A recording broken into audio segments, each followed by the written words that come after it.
On se retrouve sur cette deuxième partie de vidéo sur le sujet de la cuisine. Est-ce qu'il faut ouvrir la cuisine sur le séjour et puis dans quelles proportions? Pour ceux qui n'ont pas vu la première partie, je vous invite à la regarder avec le lien juste ici en haut de l'écran ou dans la description de la vidéo. Et puis aujourd'hui, on va enchaîner sur l'étude de cas de Sylvain, Delphine et leurs 2 filles pour la rénovation de leur maison à Oullins. C'est parti?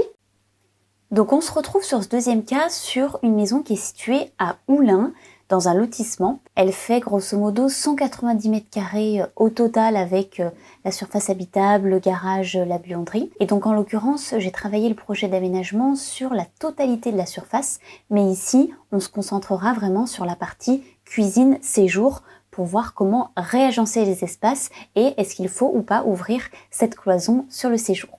Donc on rentre dans la maison, au niveau de la flèche, on découvre un escalier juste en face de la porte d'entrée. Donc c'est ce qu'on voit sur la photo, ça c'est la porte d'entrée, on voit qu'elle a vue sur l'escalier et une autre vue, la porte d'entrée est ici et on a vue sur l'escalier. Donc là on a une grande entrée avec un placard penderie. On accède ensuite au séjour, donc on a une première partie qui est plutôt en longueur avec cette surface-là qui est orientée nord, donc c'est ce qu'on voit juste ici, les 2 fenêtres sur le côté, et dans le renfoncement, plutôt la partie salle à manger avec 2 belles portes-fenêtres qui donnent sur le jardin orienté plein sud. Et donc la cloison objet de l'étude, c'est celle qui est juste dessinée en jaune ici et qu'on peut voir sur la photo, là, à ce niveau-là.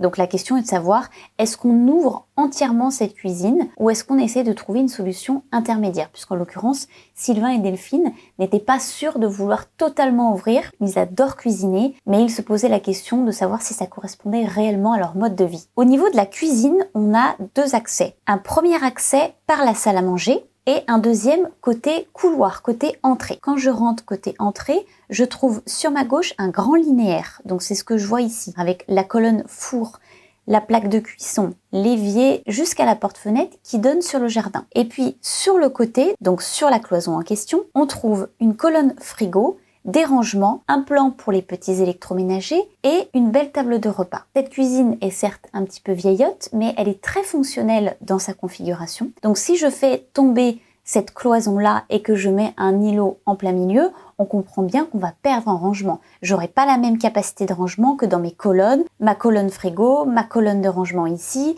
le placard, tous les petits électroménagers. Donc c'est là où on comprend qu'ouvrir une cuisine, c'est pas juste déposer une cloison. On passe au cahier des charges. Donc on a fait la liste des besoins pièce par pièce. Donc là ici on va se concentrer sur la cuisine pour voir ce qui vraiment correspondait au mode de vie de cette famille.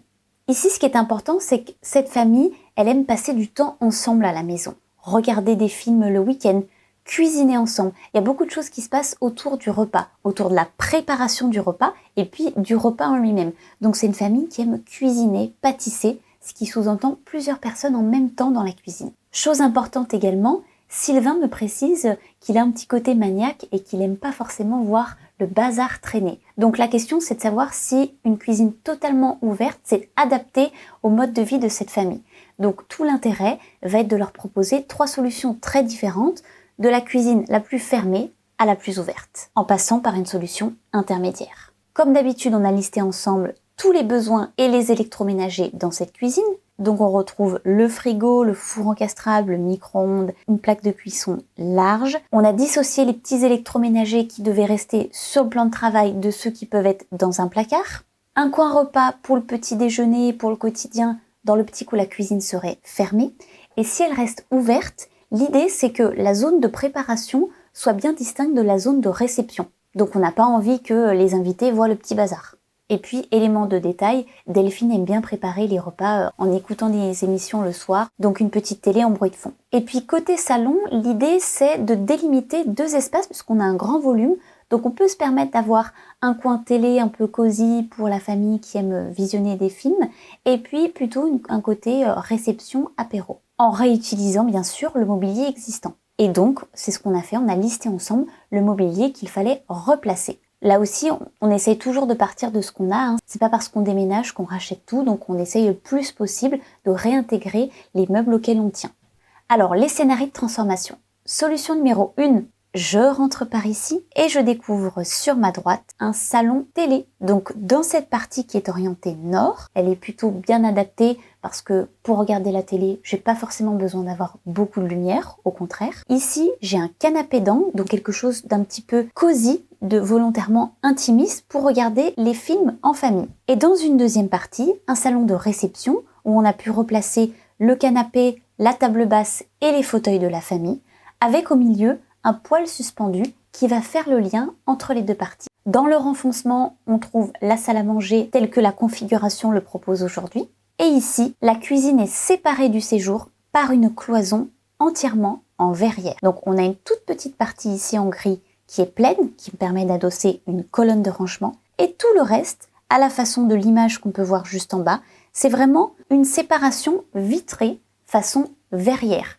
Donc là, j'ai les avantages de la cuisine ouverte avec la vue, avec la sensation d'espace, la perspective, la lumière, et les avantages de la cuisine fermée, pas de bruit, pas de nuisance sonore. Dans cette première proposition, j'ai un grand linéaire qui contient la colonne frigo, une grande plaque XXL, un plan de préparation, un évier, un lave-vaisselle.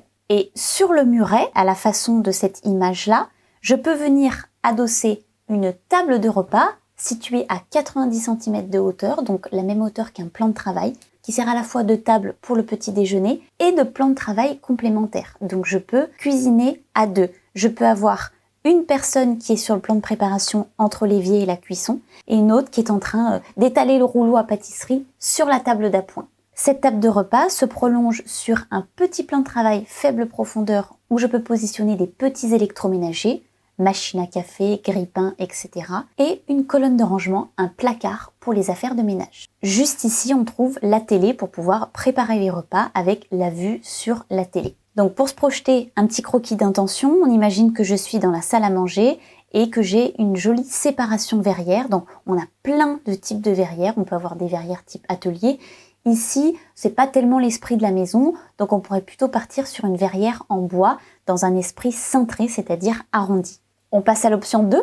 Donc là, on va être sur une solution plus intermédiaire. Côté salon, je rentre par l'espace de réception cette fois-ci. Je replace les fauteuils. J'ai un grand meuble qui fait toute la longueur de la pièce, qui me permet de créer beaucoup de rangements, des assises complémentaires pour recevoir les copains, la famille pour les apéros. Au milieu, un poêle entièrement coffré, maçonné, donc quelque chose de très intégré, qui se prolonge en un meuble télé côté porte-fenêtre. Donc ce grand meuble, il vient relier mes deux espaces côté salon. La partie réception, la partie salon télé, avec les canapés et la table basse existante. On voit une illustration juste ici, donc quelque chose de très intégré avec une banquette et un poêle maçonné. Côté cuisine, je découvre un espace qui est ouvert mais parfaitement délimité. J'ai ici deux colonnes, frigo, four micro-ondes, un grand linéaire de rangement avec une petite étagère pour les livres de cuisine, les bocaux, etc. Mon plan de dépose quand je sors mon rôti du four, ma plaque de cuisson, mon plan de préparation, mon évier, mon lave-vaisselle. Ici en complément, j'ai un grand îlot en double profondeur qui se prolonge sur un petit plan de travail faible profondeur pour les petits électroménagers.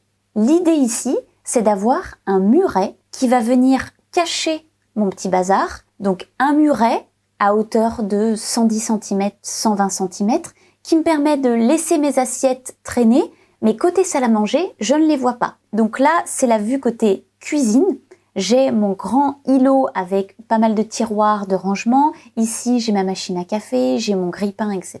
Je propose de mettre un claustrin en bois pour venir cacher le derrière de mes machines et puis créer un filtre visuel tout en laissant la lumière circuler. Et ici, un muret qui me permet de laisser traîner mes assiettes, de faire mes préparations sans que mes invités aient l'œil dessus. Donc je peux être dans la salle à manger et ne pas voir les assiettes débarrassées qui traînent sur le plan de travail. Donc là, on a un bon compromis avec une cuisine qui est ouverte, qui est conviviale, qui permet de participer à la vie de la maison, mais sur laquelle on ne voit pas le bazar qui traîne. Et côté salon, donc là on devine ce joli meuble qui fait tout le long, un insert qui va être vraiment mis en valeur, les canapés juste ici et la partie réception. On passe à la solution numéro 3.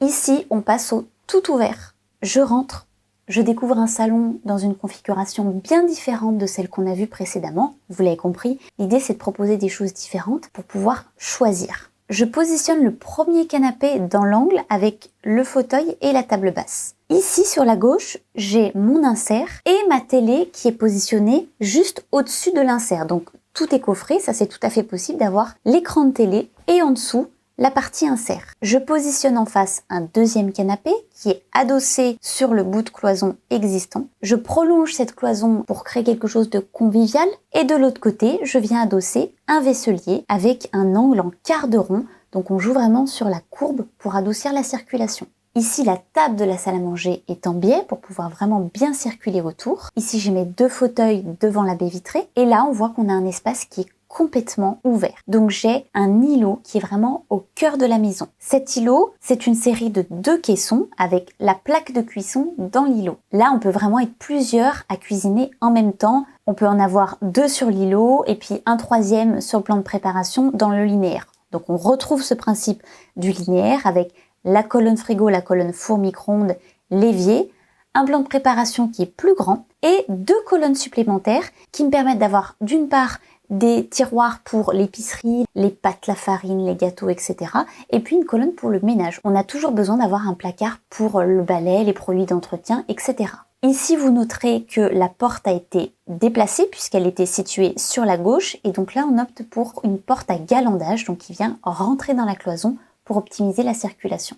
Vraiment, ça circule dans cette cuisine. Donc là, on voit qu'on a quelque chose de très ouvert avec un îlot au cœur de la maison qui vient s'intégrer à la pièce de vie. Donc là, on voit vraiment comment on peut créer 3 configurations très différentes avec le même besoin. Et quand on se pose la question de se dire est-ce que je veux ou pas quelque chose de très ouvert, on a différentes possibilités pour répondre à la question. Dans un scénario 1, une pièce en plus, mais avec le système des verrières qui n'est pas complètement déconnecté de l'espace de vie. Le scénario 2, une solution intermédiaire, c'est ouvert, mais c'est délimité et on voit pas le petit bazar. Et puis dans un scénario 3, quelque chose de complètement ouvert avec vraiment la volonté de circuler autour de la cuisine. Donc 3 scénarios pour 3 solutions d'aménagement totalement différentes. J'espère que cette vidéo vous a plu. Dites-moi en commentaire quel scénario vous préférez. Scénario 1, 2 ou 3. Pour les personnes qui souhaitent aller un petit peu plus loin, je vous invite à télécharger le guide de la maison bien pensée. C'est un questionnaire gratuit à s'auto-administrer pour se poser les bonnes questions pour son projet et surtout éviter de nombreux pièges dans lesquels beaucoup d'autres tomberont. Vous trouverez le lien dans la description juste en dessous de la vidéo. Et je vous dis à très bientôt pour un prochain sujet aménagement.